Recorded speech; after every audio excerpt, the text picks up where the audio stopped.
Assalamualaikum anak soleh-soleha. How are you today? Fine ya. Good morning my student. How are you? I'm fine. Good morning my student. How are you? I'm fine. Good morning to you. Good morning to you. Good morning my student. How are you? I'm fine. Yes. Good, good, good. Yes, yes, yes. Yes, yes, yes. Good, good, good. Mantap. Hari ini kita mau belajar pembelajaran 6 ya. Sebelumnya kita berdoa dulu. Up your hand, pray before study.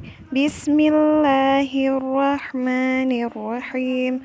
Allahumma inni as'aluka ilman nafi'a wa rizqan tayyiba wa amalan mutaqabbala. Raditu billahi rabba wa bil islami dina wa bi muhammadin nabiyya wa rasulah. Rabbi zidni ilman warzuqni fahman wa amalan salihah. Amin. Open your book, page number 76, halaman 76. Dengarkanlah penjelasan yang dibacakan gurumu berikut. Saat kemarau, hujan jarang turun. Air pada sumber mata air pun berkurang. Akibatnya, beberapa daerah kekurangan air. Warga bersusah payah mencari sumber air. Ada kalanya sumber air ditemukan jauh di tengah hutan. Hal itu karena di hutan banyak tumbuh pohon. Akar-akar pohon di hutan dapat menyimpan air di dalam tanah. Nah, anak Umi, tadi sudah kita baca ya penjelasan di atas. Kalau waktu kemarau, air sangat sedikit, sehingga warga harus mencarinya di hutan. Kebayang dong bagaimana kalau hutan itu ditebangi? Coba kita lihat videonya ya.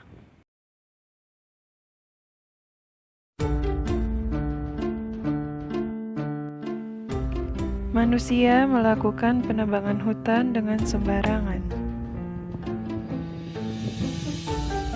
Banyak terjadi penebangan pohon di mana-mana. Mereka hanya ingin mengambil keuntungan saja tanpa menanamnya kembali. Lalu saat musim penghujan tiba, hujan pun turun dengan derasnya. Namun sayang, pohon sudah tidak ada lagi, sehingga akar pohon pun sudah tidak berfungsi, sudah tidak bisa lagi menyerap air. Akibatnya, bumi kita akan banjir, dan yang terkena imbasnya manusia juga. Nah, itu dia tadi sekilas gambaran bagaimana kalau seandainya manusia suka menebang pohon dengan sembarangan. Sekarang kita lanjut ya pelajaran kita. Sebelumnya udah kita bahas ya bagaimana keadaan saat musim kemarau. Nah, sekarang mau kita bahas akibat musim kemarau jika terlalu lama. Yang pertama itu, air sungai menjadi kering. Lalu, hewan-hewan kelaparan. Manusia juga kekurangan air. Tanah menjadi gersang. Lalu, tanaman kering dan mati. Dan pastinya udara menjadi panas. Selain akibatnya, ada juga bencana yang dapat ditimbulkan dari musim kemarau. Yang pertama itu ada kebakaran hutan, lalu kekeringan. Karena udara yang sangat panas, hutan mudah terbakar dan air menjadi kering. Oke, sekarang ayo diskusi.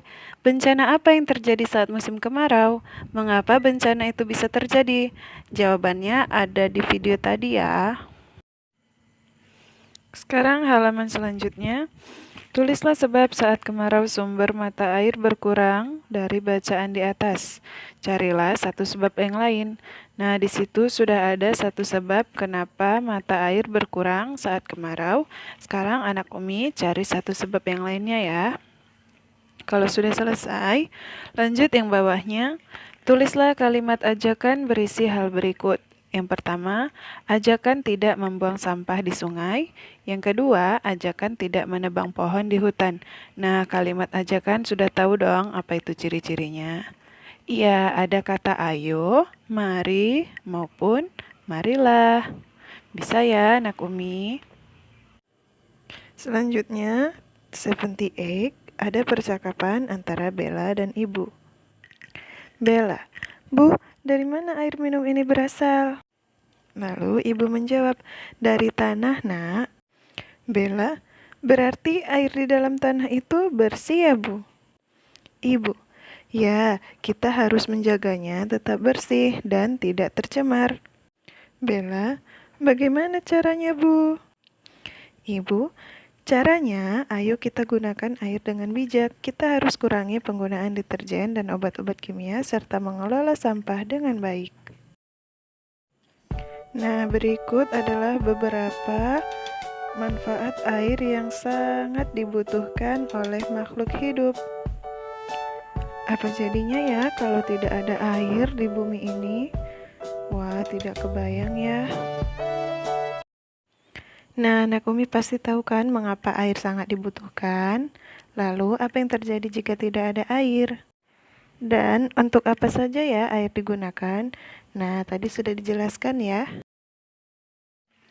Oke, next. Halaman 79. Kemarau membuat debu semakin banyak. Selain itu, air bersih semakin berkurang.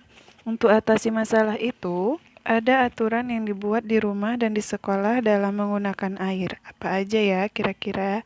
Kita lihat ya. Menghemat air. Pada musim kemarau, hujan tidak turun. Persediaan air bersih semakin sedikit. Oleh karena itu, kita harus menghemat air.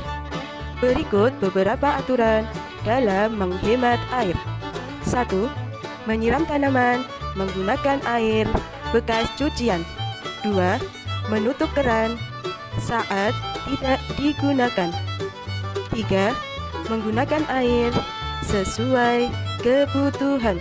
Teman-teman di rumah sudah menghemat air gak nih?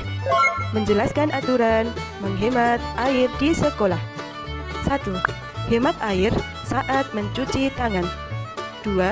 Hemat air saat menggunakan toilet sekolah. 3. Hemat air saat menyiram tanaman.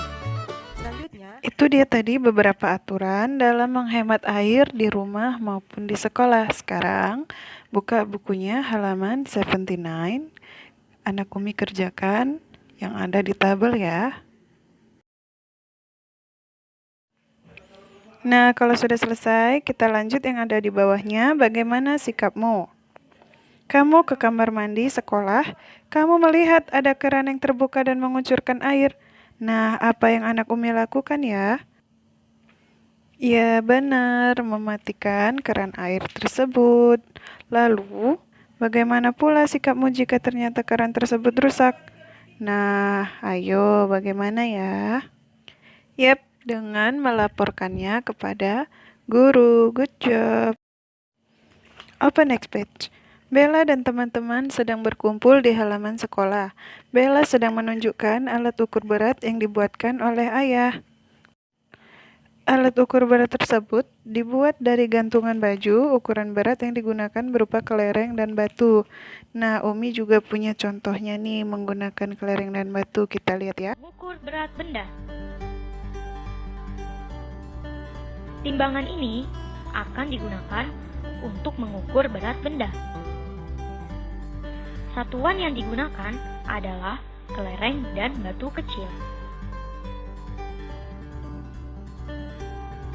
Berat penghapus ini sama dengan berat 2 kelereng.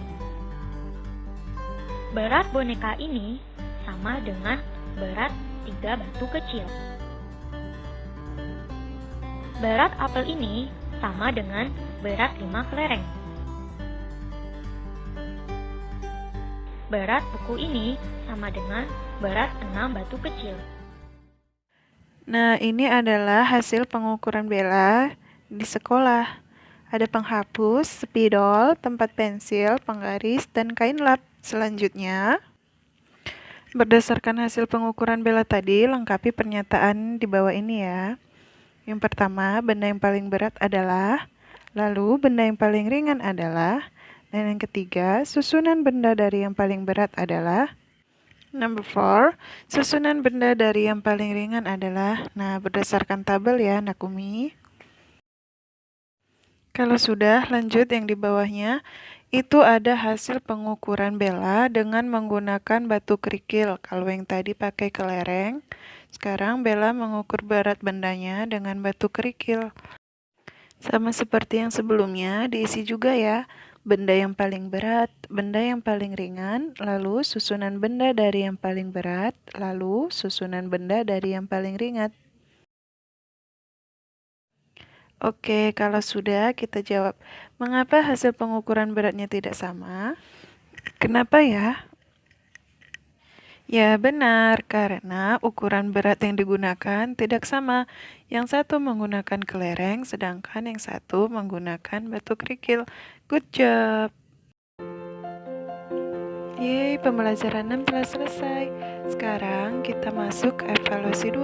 Tetap semangat ya.